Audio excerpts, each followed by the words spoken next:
Bismillahirrahmanirrahim. Assalamualaikum warahmatullahi wabarakatuh. Alhamdulillahi rabbil alamin. Wassalatu wassalamu ala rasulillahil karim. Nabiyyina wa sayyidina Muhammadin wa ala alihi wa sahbihi ajma'in. Wa ba'd. Saudara-saudariku, dimanapun berada, Alhamdulillah kita sangat bersyukur pada Allah Subhanahu wa Ta'ala yang telah melimpahkan nikmat begitu ruah kepada kita sampai dengan detik ini di kesempatan Ramadan, dan alhamdulillah kita diberikan kemampuan untuk meningkatkan ibadah yang menghiasi hari-hari dan malam-malam Ramadan yang kita dapati sampai detik ini. Semoga Allah Subhanahu wa Ta'ala berkenan menerima seluruh rangkaian amal ibadah yang kita tunaikan sampai dengan detik ini. Teman-teman, di antara keutamaan dan keistimewaan Ramadan seperti pernah kita ulas adalah bulan yang menghadirkan limpahan kesempatan untuk bermunajat kepada Allah Subhanahu wa Ta'ala. Di antara munajat itu dapat kita arahkan khusus untuk memohon ampunan Allah Subhanahu wa Ta'ala. Dengan kata lain, Ramadan adalah bulan kesempatan untuk bertaubat kepada Allah Subhanahu wa Ta'ala. Ramadan adalah bulan untuk memperbanyak permohonan ampunan kepada Allah Subhanahu wa Ta'ala. Namun demikian, penting untuk kita bersama mempelajari lagi bahwa taubat adalah bagian dari ibadah. Istighfar bagian dari ibadah. Layaknya ibadah, maka ia memiliki cara, memiliki adabnya, memiliki aturannya. Salat, ibadah, memiliki aturan. Membaca Al-Quran, ibadah, memiliki aturan. Berdoa, ibadah, memiliki aturan. Maka taubat pun ketika digolongkan pada ibadah, ia memiliki adab, memiliki cara, memiliki aturan. Banyak diulas untuk bertaubat, tentu mesti ada pengakuan, mesti ada penyesalan, mesti ada kesadaran untuk memperbaiki diri dan berkomitmen untuk berbuat lebih baik dibandingkan dengan hari-hari yang telah berlalu. Menutup yang salah dengan yang soleh, membuktikan kepada Allah bahwa kita telah berubah. Itulah inti taubat. Namun yang jarang dikaji adalah tentang dua jenis dosa yang penting kita ketahui, sehingga dengan pengetahuan itu kita memahami dengan baik bagaimana caranya bertobat, memohon ampunan terkait dengan jenis dosa yang mungkin pernah kita kerjakan dalam berkehidupan. Secara umum teman-teman, dosa dibagi pada dua bagian. Secara umum, yang pertama, dosa seorang hamba kepada Tuhannya, hubungannya langsung dengan Allah Subhanahu wa Ta'ala. Alaqatil makhluk bil khaliq. Hubungan antara makhluk, yaitu kita semua yang tercipta, dengan Khalik, Allah Subhanahu wa Ta'ala yang menciptakan kita. Ada banyak perintah-perintah secara langsung dari Allah kepada kita, khususnya berupa perintah pengabdian, ibadah, kebertuhanan kita kepada Allah Subhanahu wa Ta'ala, yang kadang juga direspon dengan respon yang kurang baik, atau bahkan ada yang tidak menunaikannya. Contoh, saat Allah perintahkan kita menunaikan sholat, maka ada sebagian hamba yang tidak mengindahkannya. Bahkan, bukan hanya malas, dia tidak menunaikan sholat seperti yang Allah perintahkan. Tentu itu melahirkan dosa. Allah perintahkan dia untuk mengkaji Al-Quran, membaca Al-Quran, bahkan belum punya waktu yang cukup untuk sekedar membacanya. Allah perintahkan untuk berpuasa, bahkan ia belum punya kekuatan untuk memotivasi dirinya demi menunaikan apa yang Allah perintahkan itu. Hal-hal demikian adalah hal-hal yang terkait langsung hubungan kita secara vertikal dengan Allah Subhanahu wa Ta'ala. Maka apa yang dilakukan dalam hal tobat yang dimaksudkan? Yang pertama, tentu kita menengadahkan diri, kita bersimpuh kepada Allah Subhanahu wa Ta'ala untuk memohon ampunan sempurna kepada Allah dari semua dosa-dosa yang terkait hubungan kita langsung dengan Allah Subhanahu wa Ta'ala. Bagaimana cara melakukannya? Ada beberapa metode, ada beberapa cara. Di antaranya bisa kita lakukan melalui sholat. Karena hakikat dari sholat yang kita kerjakan, di dalamnya berisi banyak doa. Di antara sekian ragam doa, wujudnya adalah permohonan ampunan kepada Allah Subhanahu wa Ta'ala. Dalam ruku' kita meminta ampunan, baik membacakan subhana rabbiyal azim wa bihamdi, ataupun subhanakallahumma rabbana wa bihamdika Allahumma gfirli, ya Allah ampuni aku. Pun demikian, bahkan dalam sujud juga ditemukan kalimat yang serupa. Duduk di antara dua sujud, kalimat pertamanya Rabbi gfirli, ya Allah ampuni aku. Bahkan di pembuka salat dalam iftitah, Di antara sekian rangkaian doa iftitah, salah satunya adalah doa taubat, permohonan ampunan. Allahumma ba'id baini wa baina khatayaya kama ba'adta bainal masyriqi wal maghrib. Demikian selanjutnya hadis terkait. Ya Allah, aku mengakui banyak dosa yang aku kerjakan, banyak kesalahan yang aku perbuat. Mohon jauhkan aku antara dosa yang telah aku perbuat sejauh engkau pisahkan timur dan barat. Aku tidak ingin berjumpa lagi. Aku ingin berpisah dengan dosa itu. Aku ingin dibersihkan ya Allah selama hidupku. Dilakukan dengan salat, dan dengan itu Allah berkenan menggugurkan semua keburukan yang pernah kita lakukan. Demikian saat seseorang di era Nabi datang kepada Rasulullah SAW sebelum Nabi menunaikan salat, dan dia berkonsultasi telah melakukan satu kesalahan yang fatal. Maka karena akan tiba waktu salat, Nabi SAW meminta orang ini untuk menahan diri sejenak. Ketika menunaikan salat, kemudian turunlah Al-Quran surah ke-11 Hud ayat 114. Aqimis salata tarafain nahar wa zulafan minal lail innal hasanati yudhibnas sayyiat. Tunaikanlah olehmu salat baik di kesempatan siang ataupun juga di kesempatan malam. Sungguh salat itu adalah perbuatan yang baik. Salat-salat yang kau kerjakan, subuhkah, zuhurkah, asar, maghrib sampai isya, bahkan salat-salat sunnah itu adalah hal yang baik, bernilai pahala dan berpotensi menggugurkan dosa. Hal yang baik, bernilai pahala, berpotensi menggugurkan dosa, disebut dengan hasanah. Jamaahnya disebut dengan hasanat. Lawannya sayyiat. Maka hasanah itu akan menggugurkan sayyiat. Hasanah yang saleh bisa menutup yang salah. Maka Allah tegaskan, innal hasanati, sungguh kebaikan-kebaikan bernilai pahala itu, yudhibnas sayyiat, itu akan menggugurkan, menghilangkan segala bentuk keburukan-keburukan. Maka setelah Nabi menunaikan salat dan tuntas, orang ini berkonsultasi lagi, bagaimana dengan status kesalahan saya Rasulullah? Maka Nabi memberikan komentar kama qala, bahwa Allah sudah menurunkan ayat, dengan engkau menunaikan salat, dengan bermunajat kepada Allah, istighfar, betul-betul serius bertobat, Allah berkenan mengampuni dosa-dosa yang pernah dilakukan dalam hidup. Maka inilah salah satu fungsi salat. Fungsi salat bermakna taubat. Jadi bukan sekedar hajat. Wasta'inu bis sabri was salah. Kalau Anda punya persoalan, minta tolong kepada Allah, sabar terima, lalu menunaikan salat. Maka dalam salat kita meminta kepada Allah pertolongan. Itulah hajat. Karena itu dikenal salat adalah hajat. Tapi salat juga punya fungsi atau makna taubat. Kita mohon ampunan kepada Allah.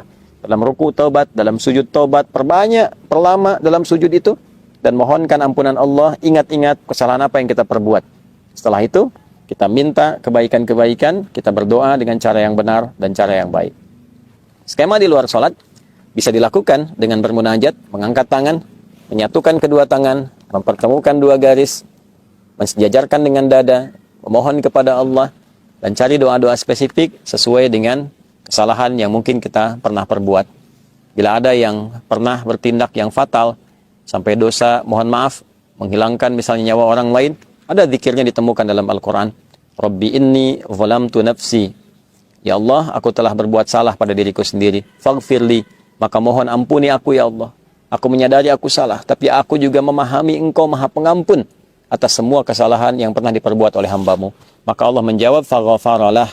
Maka Allah berkenan mengampuni dosa yang pernah ia perbuat. Itu adalah sanad atau ijazah doa yang bersumber atau berasal dari Nabi Musa alaihissalam. Ketika terjadi peristiwa yang tidak disengaja, Nabi Musa mengingatkan dengan menampar, tapi kekuatan yang diterima oleh pemuda yang kena tamparan itu menyebabkan dia meninggal. Maka refleks Nabi Musa kemudian memohon ampunan kepada Allah Subhanahu wa taala, ya karena ketidaksengajaannya, bukan dimaksudkan untuk menghilangkan nyawa atau dimaksudkan melukai orang lain. Maka yang paling penting bagi kita adalah ada sanad doa di dalamnya. Seorang Nabi, Rasul punya sifat maksum, dijaga oleh Allah. Dijaga, diperbaiki, diluruskan. Tentu ketika diizinkan perbuatan itu terjadi, salah satunya adalah untuk melestarikan doa bagi hamba yang bukan Nabi, bukan Rasul, dan melakukan kesalahan yang serupa. Ada lagi dosa-dosa yang cukup luar biasa fatalnya. Apakah terkait dengan 7 dosa besar misalnya? Ya, di dalamnya ada kemusyrikan, ada perzinaan, ada pembunuhan, dan lain sebagainya. Maka kita bisa temukan di Quran surah ke-39 misalnya, di ayat ke-53. Qul ya ibadiyalladzina asrafu ala anfusihim la taqnatu min rahmatillah. Duhai hamba-hambaku, Muhammad SAW viralkan, sampaikan kepada hamba-hambaku yang merasa dosanya begitu berlimpah, banyak, sampai akan menyimpulkan, ya Allah ini kayaknya udah nggak mungkin diampuni. Kata Allah, jangan bicara begitu. Sepanjang kau masih hidup, nyawamu belum sampai di kerongkongan, jangan putus asa dari kasih sayang dan rahmatku. Ya, jangan putus asa. Allah menyampaikan, jangan putus asa. Karena yang putus asa itu cuma setan. Ya, sepanjang kita masih hidup, selalu ada peluang. Jangan pernah dengarkan vonis manusia. Allah yang memutuskan, Allah yang memberikan solusi. Innallaha yaghfiru dzunuba jami'a. Allah menegaskan, aku ampuni semua dosamu kalau engkau mau datang serius bertobat. Ya.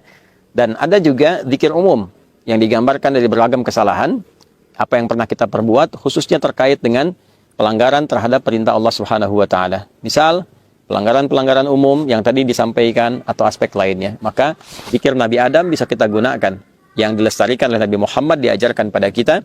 Rabbana zalamna anfusana wa illam taghfir lana wa tarhamna lanakunanna minal khasirin. Demikian ditegaskan di surah Al-A'raf itu.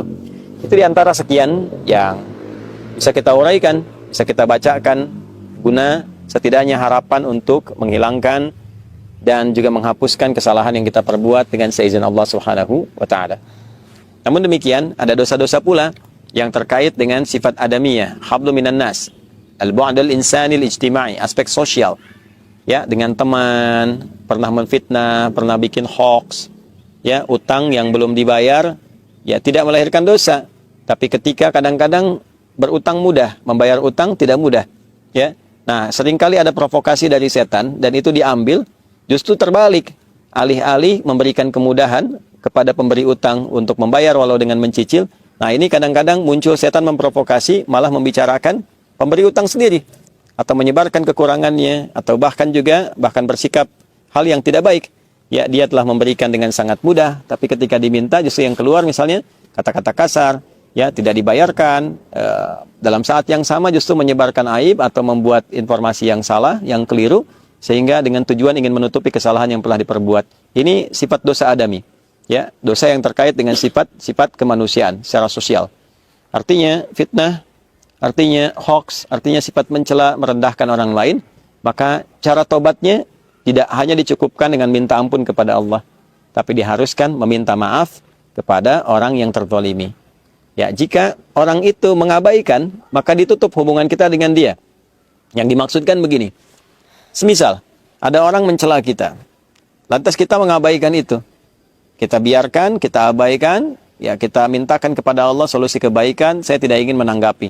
Maka kita yang dicela itu oleh Allah akan ditutup hubungannya dengan orang tadi dalam hal memikirkan dia, dibuat seakan-akan tidak ada masalah. Tapi orang yang mencela tadi, ya, sebelum dia minta maaf kepada orang yang dicela, maka tetap akan tergantung keadaan taubatnya, tetap tergantung keadaan permohonan ampunannya kepada Allah sebelum dia meminta maaf kepada orang yang telah dicelanya itu.